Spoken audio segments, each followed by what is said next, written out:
that was a little glimpse of the inner workings of what's going on at Hamilton at the moment with Bubba, Coleman and their El Presidente having a chat to council, looking at Tent City, looking to maybe turn that into a grandstand over there and kick the people out of their tents. Yes. So with us right now for this week's Ruck-Off is Bubba Coleman. We've been waiting all year for Bubba. He's been promising each week to come on board, but every week he's working away, he's toiling. He's a working class man, and that's why we love him. Bubba Coleman, how are you? Yeah, very well, thanks, mate. Thanks for the opportunity. Oh, it's a big opportunity. Oh. Probably the opportunity of your career. You've been Definitely. to Italy. You've been everywhere around the world with your rugby, but Ruck-Off probably the highlight of your career so far. Most definitely, yeah. Ruck-Off's where it's at, mate. This is probably going to really project me into who knows what. Mate, I heard that you're in front as the leading candidate of the Western Force. Oh. Is that the rumour? I don't know, mate. I've got an interview in a couple of weeks, but that's as far as it goes. Yeah, good. And you like it out west, down Cottesloe way? Yeah. Reminds me a bit of Southwest Rocks, where you grew up. Exactly, yeah. You're back over there and reunite with one of my players, Eric Vasagato. Yeah, how's he going over there? Eric Vasakikaku. Vasakikaku. Yeah. He's going very well. He's just made the NRC side for the Western team, so he's he going played in really that well. Tens as well. Yeah, he went the away Victoria with the side. Western Force Tens, and they won the comp, so he's going quite well. He's gone on in leaps and bounds since he's left us. Yeah, we're speaking of Southwest Rocks, growing up in a sports orientated family. You've got three siblings, all boys, obviously, all playing at various levels of rugby. And you ended up at Hamilton. Yeah, definitely. I think I've reached the pinnacle compared to the rest of them. But, yeah, there's a fair few fights and whatnot. Maybe not Matt. Yeah, Matt. The King of Parks. Yeah, the King of Parks. Elvis, they call him. He's the second Elvis. He's actually the size of two Elvises at the moment, but he's going quite well. Fried chicken in pancake batter. Yeah, the bistro gets a workout in the pub. He's sending it broke. Yeah, cool. So this year, you guys obviously have been out and out favourites all year. You had a bit of a stumbling block when you took your mid-season sabbatical to go and coach country.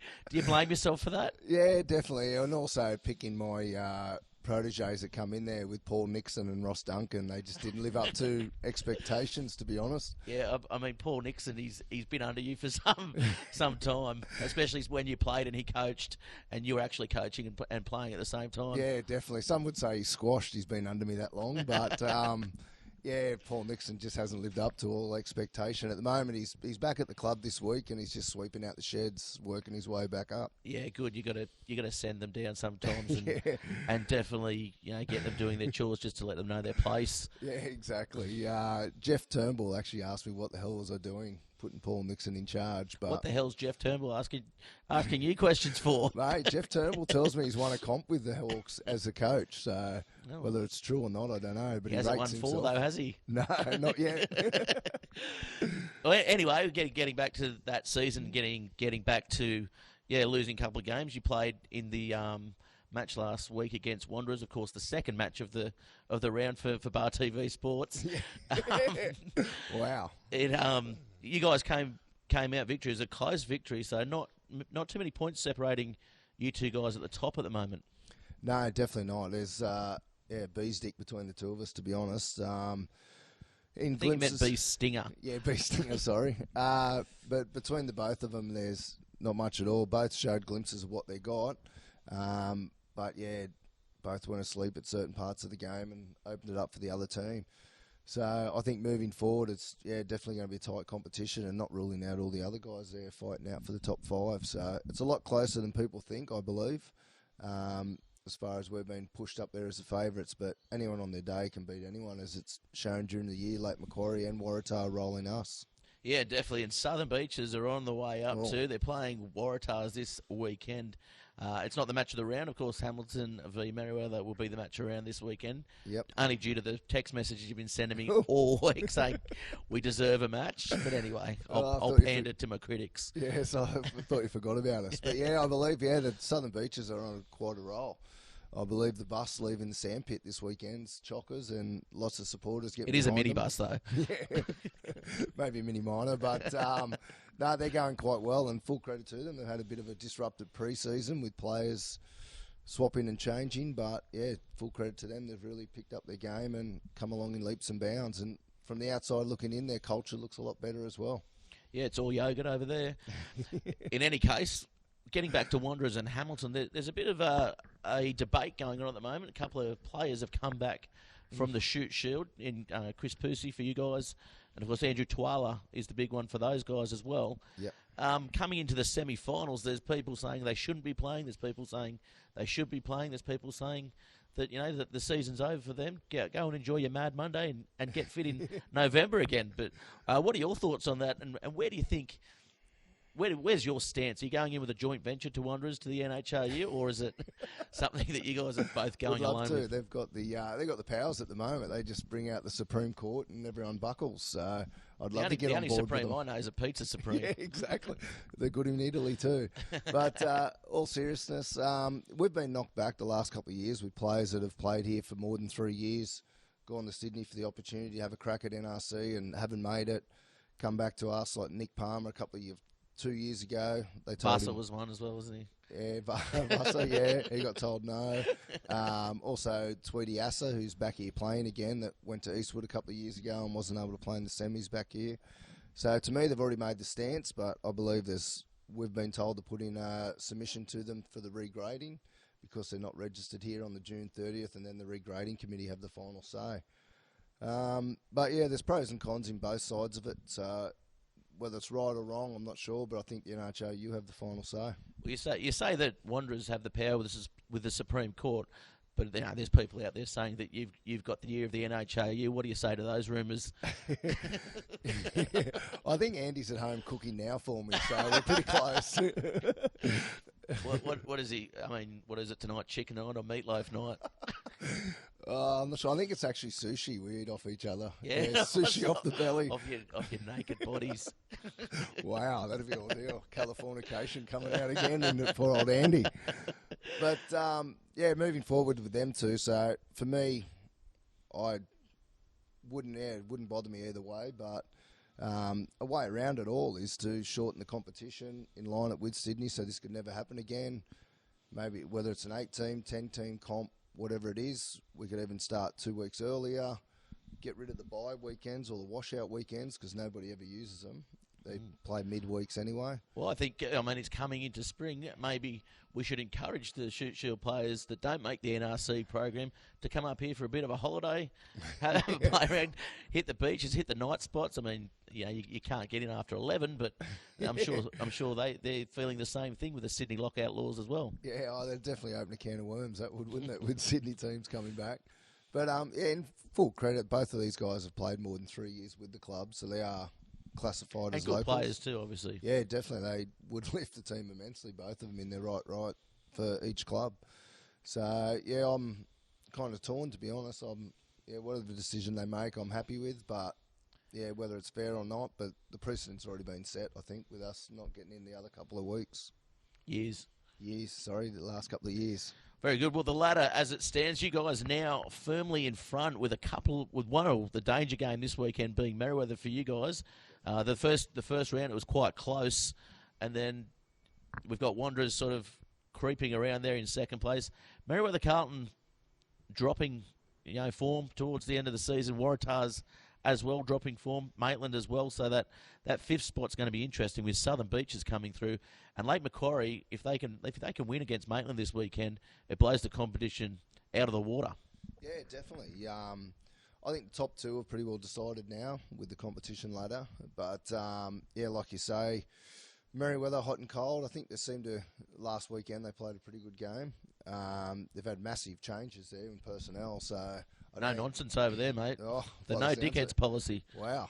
Mick Gill leading that. Yeah, I know. Who would have thought? Yeah, exactly. Because dickhead going around. That's on the field. On this side of the white line, he's the best. He's all time. Exactly.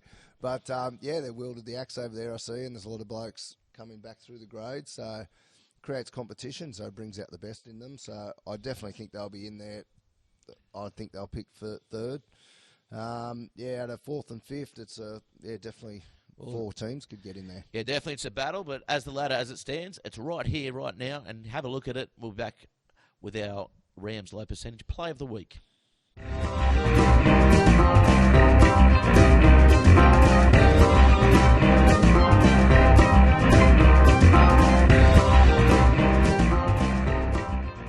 So So we are back, and that is the ladder as it stands. As you can see, Hamilton just clinging on to top spot there. The Hawks may be drinking from the little bird bath as minor premiers, but our coach with us and our guest today, Bubba Coleman, will be hoping the big bird bath comes out at the end of the year. So, of course, our Rams low percentage player of the week, there's been a few out there. You've got an import. He's Japanese, and he's playing quite well at the moment. Is he starting this week? He is starting again this weekend. So keeping Ivan the Horrible out. Yeah, Ivan the Horrible has been rostered on by his father-in-law for night work for the last 3 weeks and hasn't been able to train. So that's a little. It's a tactic there by Trent Considine. 100%. That's a tactic. Bones and Trent colluding together. Exactly. Keeping Ivan out of your side. Yeah, and it's actually sending terrible noises through Ivan's head, so he doesn't know where he is at the moment or which Ivan we're dealing with. But we hope to sort that out by the semis. Well, your Japanese player didn't get the player of the week. No. The Bulls have got one, the Singleton Bulls, and he's a front rower. He just rocked up to training. He's doing a work exchange. His name is Tatsuki Iwabachi. They call him Tim Tam, or the Tokyo Shock Boy, as he's known. He played first grade for the first time last weekend against Maitland and almost got a try, but they went inside. Wow. So he gets the Rams low percentage of player of the week. And he's only here for this season. He'll be going back, but I'm sure he'll have plenty of great memories. And here's an album for his troubles for more great memories.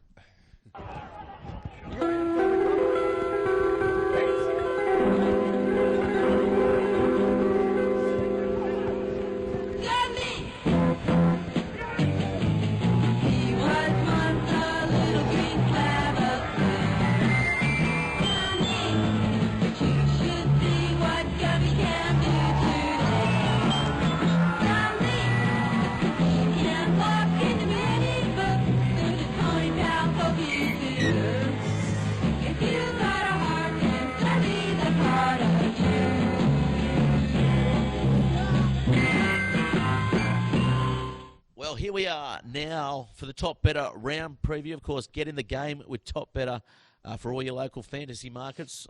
I've been killing it. I've won it twice. I think I've won it 3 times, but they didn't tell me.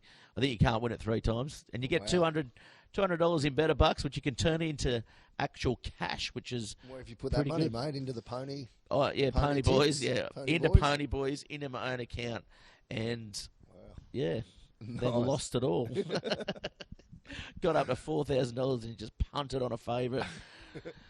But anyway, not to worry. It's the Top Better round preview. We've got Nelson Bay hosting the Wanderers. Nelson Bay, they haven't been winning. They've been tormenting sides the last couple of weeks, and they're hard at home. It's one of those games, isn't it? When you go over there, you get the smell of the ocean, the retirement homes, and it's definitely a dreaded game. A travel up there, it's if you don't go up there with your game switched on, they're going to roll you. That's for sure. There's always a threat Richard Gamble's going to get his boots and come out and play. Well, I've seen the last time we're up there in the clubhouse there, they got a picture of Richard Gamble up there in his country jersey, looking quite young and sexy, actually. He does hold his age well he's as old as Marty Lasua, who's played for Curry last week, as we saw on Bar TV. We don't really know how old he is. He's 57. In any case, the next game is the Waratahs v. the Beach. As we mentioned before, this is a big game. This is a big game for Beaches, and a player, I guess, that you've had plenty of experience with, VAR Taliva. He's leading them by, as he does. He's probably the best player in the comp again at the moment. Yeah, definitely. He's really lifted up, and he likes that as a challenge. To be honest, he's a leader, a natural born leader, and likes the blokes to follow him, which they're doing. And he's one that's getting up there in his age as well, and body knocks, but turns up week in, weeks out. And he was telling me he goes to that sandpit 5 times a week to train. Wow. Yeah, so he's almost got a bed there. Yeah, they do have a clubhouse, not like Hamilton. If Newcastle Council's listening, they deserve a clubhouse up here in the grandstands. Yes, we've got nothing here. It's the slums over there. We've got a tent city. Maybe you could put a gym in a tent over there. Anyway, the next game we've got is... Who are you picking, Waratah or Beaches? Oh, yeah, sorry. I'm going to go Beaches. I'm actually going to go Beaches, and I'm going to go Beaches with a margin of 12. More than 12? Yeah, wow. 12 plus. Yeah, I'd go... I think Beaches by 5.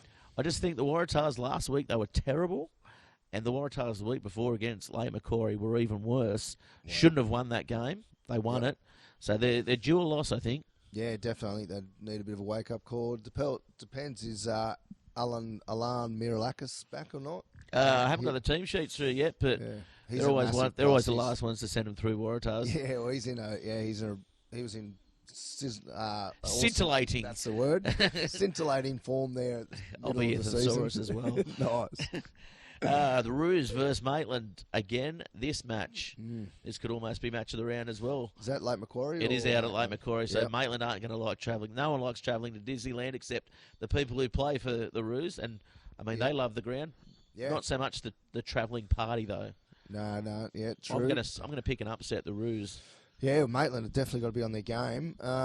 Maitland got a bit of class out wide this year, which is a bit of a surprise to them. And if their forwards can match the Roos, I think the Maitland might get up by 3. Yeah, I'm going to say opposite. I'm going to say Lake Macquarie by 3, and Yeah. I think it's going to be a game that's just going to be played in the forwards. It's going to be scrappy the way they like to play it out there. The last 20 minutes is going to be crucial. Lake Macquarie have just got to keep discipline and keep 15 players on the field. And Well, they went close. They offside. didn't convert the points last week, but you wouldn't see by the scoreline. They nearly scored a couple of tries and got in the lead against Southern Beaches last week, and they probably should have. They had every opportunity to win against them out there, and I think, off the back of that loss, I think they're going to maybe put a bit of a spanner in Maitland's works. I've been on Maitland all year too, but I've kind of got off that bandwagon. Yeah. Oh, no, I think Maitland by 3. And this one's going to be a pretty good match too. Uni versus Singleton. It'll be, both sides probably at the same level this year. Yeah, definitely. University scrum's enormous. They'll put a lot of pressure on Singleton there, and Singleton forwards pack is their strength. So, it's a toss of the coin as well, that one. And it's Ladies' Day as well. Oh, Ladies' Day to on students. campus. Wow. And they've got $3 goon. Yeah, they've got goon sunrises or something. I saw. Mark O'Brien's lovely wife Linda is Just bunging it right on. organised some goon Nice. sunrises. Wow. Well, I might pop out there after we finish. That'd be a good little hangover, wouldn't it? Yeah. Anyway, the match of the round, the top better match of the round. I'm going to go with Singleton for that one, by the way. Yeah, I'll go Uni. Good. Match of the round. We're here at Passmore Oval, of course. Home of rugby. One of the homes of rugby. The home of Tent City, that's for sure. Yeah, so we got you guys playing Merriweather Carlton. Yep. No surprises who you're going to go for? Just by how much? Yeah, Hamilton by... It's always close against Merriweather, but I'll say Hamilton by 16. Hamilton by 16. Yep. I'm going to put it out there. That is Got a few injuries as well, but we've got a bit of form going on, and so really confident. I'll put the pressure back on the players. Yeah, well, there you go. I'm going to say the Greens will be in front with 5 to go, and you guys will win by 7. Right. That doesn't work out. No. That's two quick No, I'm going to say tries. you guys by 5. Yep.